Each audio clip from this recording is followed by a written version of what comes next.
Hey, what's up? Hello, my name is Emma, and today I am doing, this is a heavy one, I don't know if I can do this myself, an unboxing! I'm gonna have bruises from that tomorrow. 2 unboxings in 1 month, you guys are getting spoiled. But I was so pleased with how much you guys enjoyed my fall releases unboxing that I couldn't wait to do another one, but today we are focused on unboxing a bunch of new thrillers. If you are a frequent watcher of my channel, you probably know that thrillers are one of my favorite genres. It doesn't matter if it's adult or young adult, I just love a book that's gonna give me all the chills and creeps and spooks. And if you didn't know, it is spooky season, the perfect time of year to cozy up under your blankets, maybe next to a fire with a cup of tea, and dive into some creepy reads. So I want to thank Fire Reads for sending me all of these awesome new thrillers to unbox, as well as for sponsoring this video. Fire Reads is the young adult branch of Sourcebooks Fire, and currently they are running this little campaign called Fire Reads Midnight, which is all about the thrillers that they are releasing for the rest of 2019 into 2020, and they are also doing some giveaways and pre-order sweepstakes, so I'll link that website down below if you want to check out more about it. But ultimately, I mostly hope those of you who also love thrillers like myself get some good new recommendations out of this video. So let us start with this package that has one singular book in it, I believe. I cannot get this book out. The first is The Similars by Rebecca Hanover. Now, I don't know anything about any of the books that I'm unboxing, so we're gonna be finding it out together, but I will say I really like the cover of this. It's just a bunch of girls in these like dark button-up trench coats, and some of them have these bright red socks on. It's just very ominous. Ooh, it says an elite boarding school, a secret society, a forbidden group of students, and an explosive start to junior year. I love a boarding school book, so I am intrigued. I'm sorry, what? So this book takes place at a boarding school called Darkwood Academy, where 6 new students are joining the junior class, but it turns out that they are DNA duplicates, like clones of 6 students already at the academy. So our main character's name is Emmeline, or as it appears she goes by Emma, and she does not want anything to do with these new students who are named the Similars, and like, girl, I don't blame you. And while Emma is grieving with the loss of her best friend who passed away over the summer, it turns out that one of these Similars is her best friend Oliver's exact copy. So it is all about Emma trying to stay away from the Similars and not get involved, but she keeps getting pulled back in. She's coping with the fact that one of them looks exactly like her best friend, and also like finding out who is this person that created them and why. I'm seriously so intrigued by this book. Like, I was not expecting any of these to really have like a supernatural or science fiction twist, but it says that it's also great for fans of Umbrella Academy, which I really enjoyed on Netflix, as well as Gossip Girl, so it seems like something that's really up my alley. If this is what I'm starting off with, I think we might have some good books in here. All right, now let's make it to this big box that I'm definitely struggling way too much to hold.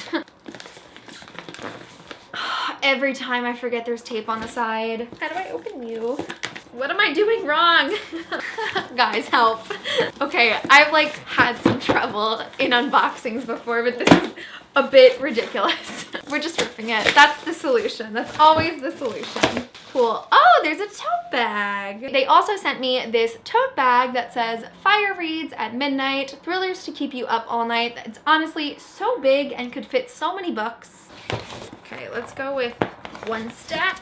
Next up we have Scared Little Rabbits by A.V. Geiger, who originally started out as a Wattpad author. This book follows a girl named Nora who is super excited to spend her summer at her dream program for coding, but one student goes missing and the technological trail leads back to her. So it is up to Nora to clear her name and race to find the truth before she is the next to disappear. Now, while I have no knowledge of coding, I love reading books about girls in STEM fields. I always find it to be like a very empowering background to a story, but I've never read a thriller quite like this with that element, so I'm very interested. Next up we have I Have No Secrets by Penny Jolson. This is like a pretty short thriller. I feel like I don't see many under 300 pages. Another interesting thing about this book is that the main character actually has cerebral palsy, which is not a perspective that we typically get in mystery thrillers. So obviously I haven't read it yet. I can't speak to the representation even if I could, but I'm very intrigued to see how that's portrayed in this story. mystery. Our main character is named Gemma, and she witnesses a murder, but I guess is spared because the murderer doesn't think that she'll be able to tell anyone who it was. A new technology becomes available that enables Gemma to communicate with those around her, but it's really a race against time before the killer acts again or tries to stop her. It sounds like a really unique thriller, and it seems to have some complex family dynamics that I'm interested to learn more about. I definitely will be checking out to see if there's any own voices reviews for the representation in this book, but it's caught my eye. The next book is The Last Witness by Claire McFall, and this comes out January 2020. It follows a girl named Heather who agrees to go on this camping trip with a boy that she likes because she wants to get closer to him, but over the course of the trip, one by one, the group begins to vanish until Heather is the last one standing. A year later, Heather feels lucky to be alive, but people have started asking questions, and if she doesn't have the right answers, she might begin to look a little guilty. I love a whodunit. One of my favorite things is reading a book and trying to guess who the culprit is all throughout, but it also appears to follow an unreliable narrator, which is another thing I really love in mystery thrillers. If executed correctly, it really adds another layer to a book, so this is definitely what I'm going to be keeping my eye on. Next, we have The Last to Die by Kelly Garrett, which is like a super morbid title. Oh, this sounds interesting. Okay, I honestly just want to read you the synopsis on this one because it's pretty short and I feel like it does a great job of selling the story. It all started out as a game, just a way to have fun. We figured as long as we had rules, it wouldn't be a problem. Rule number 1, only break into one another's houses.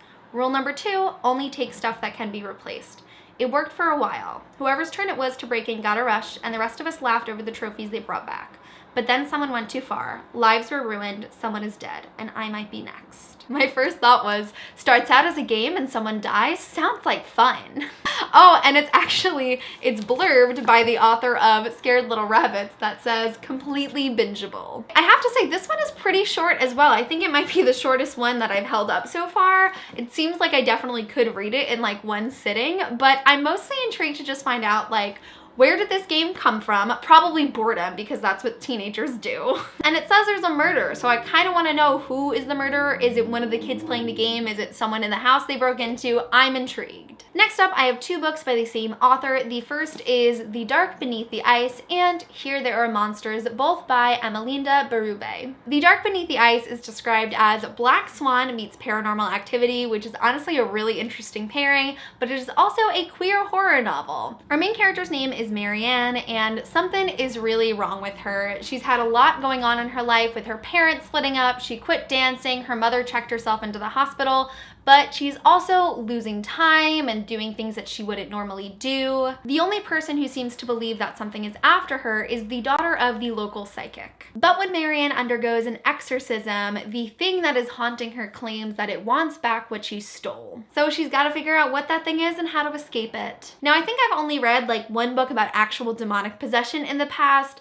but I was a huge fan of movies on this topic when I was like a preteen and a teenager. But I'm definitely getting some Exorcism of Emily Rose vibes, and I'm very interested to see like what is haunting her and what it is she stole. And with Here There Are Monsters, we follow a girl named Skye who is tired of always having to be like the knight in shining armor for her little sister named Deidre, and so she thinks that she finally might have a fresh start when her family moves across the country. Skye manages to fit in well in their new town, but Deidre starts to become more isolated and fixated on the woods behind their house, where she starts building sculptures out of sticks and bones, until one day Deidre disappears and something comes to Skye in the night telling her that she's the only one that can save her sister. It says perfect for fans of It and Stranger Things, which I am a fan of both of them, and I also love a story that is about the strong bond between sisters. It sounds creepy, unsettling, and very up my alley. We've got just a few more books in here. The next book is That Night by Sin Balog. This is one of those covers that is like mostly matte but has some shiny aspects on it, and I really enjoy them. This book follows a girl named Haley who is still grieving the loss of her boyfriend who died a year ago. When everyone believed that it was suicide, Haley does not think that's something that Declan would do, but the problem is that Haley can't remember anything from the day that he died. Haley's best friend, who is also Declan's stepbrother, just wants her to move on with her life, but she discovers a photograph with a threatening message on it in Declan's belongings, so she begins to dive deeper to find out what really happened to him. It sounds like a very twisty, exhilarating novel, and I'ma just be honest and say it right now, I think he was murdered. So this is another thriller I will definitely be checking out. Next up we have The Lost by Natasha Preston, who I also know is the best-selling author of The Cabin and the Cellar, which are two books I have not read but have definitely heard of. Ooh, this sounds like a Criminal Minds episode and I'm into it. So our main character's name is Piper, and in her town, teens keep disappearing and everyone just casts it off as their runaways, but Piper and her best friend think it's something more sinister. As they begin to investigate, Piper and Hazel find themselves locked in a secluded building in the middle of the forest where every room is a test to see if they can make it out alive. It seems to have this escape room, high-stakes survival story vibe, and like I said, like Criminal Minds, it's one of my favorite shows of all time, and I've definitely seen a few episodes that are similar to this, so I'm very, very interested, especially because this is an author that I know has written a lot of thrillers that people really enjoy, so I'm very inclined to pick it up. And finally, we have When the Light Went Out by Bridget Morrissey. Not exactly the kind of title you'd expect from a thriller, huh? So this book follows a once very close group of neighborhood friends that sort of disbanded in the 5 years since one of their members died from an accidental gunshot. And so at this year's memorial, the person who pulled the trigger on what they thought was an unloaded gun that led to Marley's death shows up for the first time, and it sort of spins the town into chaos. And things become even more complicated when one of them discovers a scavenger hunt that Marley had apparently set up before she died, and so it is sort of a race of time for them to figure out the truth but also answer the question if Marley knew that the gun was loaded. Now on the Fire Reads website that I linked below, they do actually rate all of these thrillers based on like how intense they really are, so you can find out which ones are going to be like the most scary or a little bit of a lower thriller with more of an emotional payoff, and When the Light Went Out appears to be the latter. So if you're someone who wants like a twisty mystery but also some friendship themes and like not a lot of gore, this seems like it might be a good one for you. So that really concludes this unboxing. Because I mentioned so many books that are like in a similar vein in this video, I thought I would just end off talking about the ones that I'm like the most excited about, and those are of course The Similars, Here There Are Monsters, The Last to Die because a girl wants to know what happened, and The Last Witness. In the comments below, I would love to know if any of these titles interest you as well, or if you've also read any other good thrillers during this spooky season. Thanks again to Fire Reads for sending me all of these amazing new thrillers for me to try out. But that is it for this video. Thank you guys so much for watching, and I will see you soon for a new one. Bye!